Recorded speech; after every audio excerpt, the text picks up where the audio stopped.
When you start digging into Nintendo's history, one name keeps coming up again and again: Shigeru Miyamoto. He's the one who created Donkey Kong, Pikmin, Zelda, and of course, Mario. And in the years afterwards, Miyamoto has kept a very close and watchful eye over the Mario series. If he thinks your idea is bad, it won't end up in the next Mario game. Which brings us to today's story. In the year 2000, a developer working on Mario Tennis had an idea for a new Mario character who could sit alongside Mario, Peach, Wario, and more. But as soon as he heard about this new character, Shigeru Miyamoto said, "No way." And so the character never made it into a single game.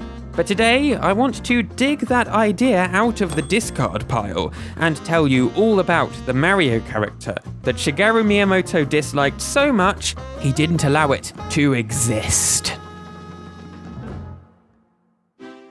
First of all, before we get to the banned character themselves, we need to talk about another character, Waluigi. I promise this is important.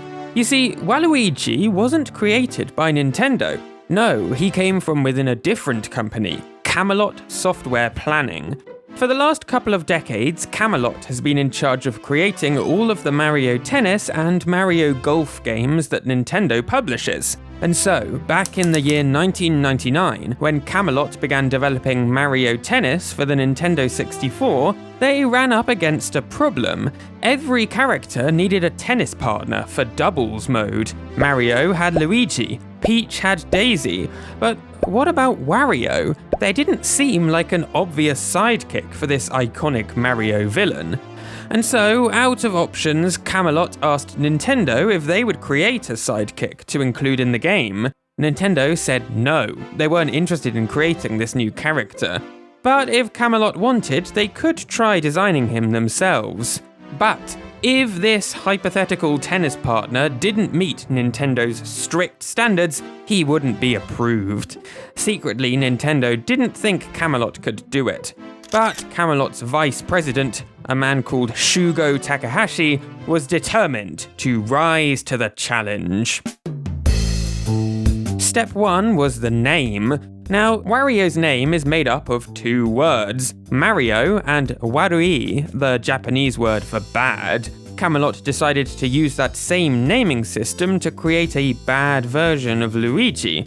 Their first try was Waigi, but they decided Waluigi rolled off the tongue a little bit better.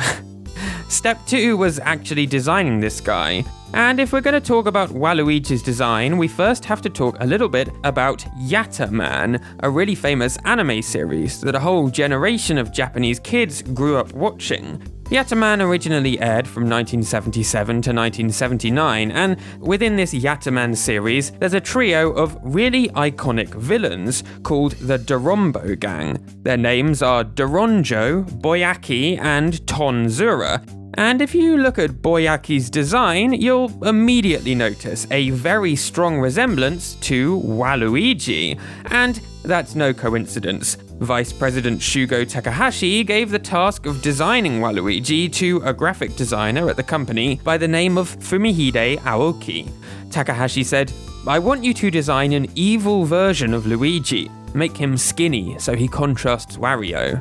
Fumihide Aoki's response was, "Kind of like the Dorombo trio from Yatterman, huh?" And when you look at the final design that Aoki came up with, you can see so many points of similarity between him and Boyaki. The unique nose, the thin moustache, the likeness really is unmistakable. So, once Aoki's design was complete, Shugo Takahashi sent it over to Nintendo. He wasn't sure whether they'd like it, but to his surprise, it was approved pretty much as is. The only change was the hat. Camelot had put a W and an L overlaid on top of each other for Waluigi.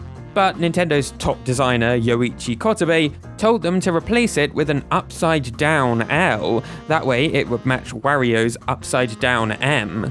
But other than that one detail, Camelot's design for Waluigi was almost immediately approved by Nintendo. Shugo Takahashi couldn't believe it, and he was quickly filled with an urge to create even more Mario characters. if Waluigi could be approved, then who'd be next? Who else could his team create? Then he thought, there was Wario, there was Waluigi, how about Walu Peach? It seemed like a no-brainer. And so Takahashi approached Fumihide Aoki one more time, and the pair drew up a rough sketch for how this character would look. This time, they took inspiration from the idea of a fallen angel. In other words, an angel who'd rebelled and had been kicked out of heaven. Now, exactly how Aoki's final sketch ended up looking is a bit of a mystery, as it's never been published anywhere, and it's probably lost forever by now. But I asked Mario's superfan and fan artist Comet Medal to draw up his interpretation of what this lost character might have looked like.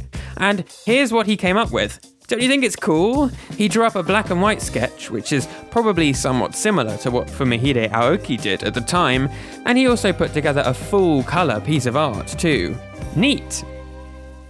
So, after this sketch was done, Shugo Takahashi contacted Shigeru Miyamoto, the big boss of the Mario series, telling him that Camelot's team had an idea for another new character, called Walu Peach. We've even drawn up a sketch, he told Miyamoto.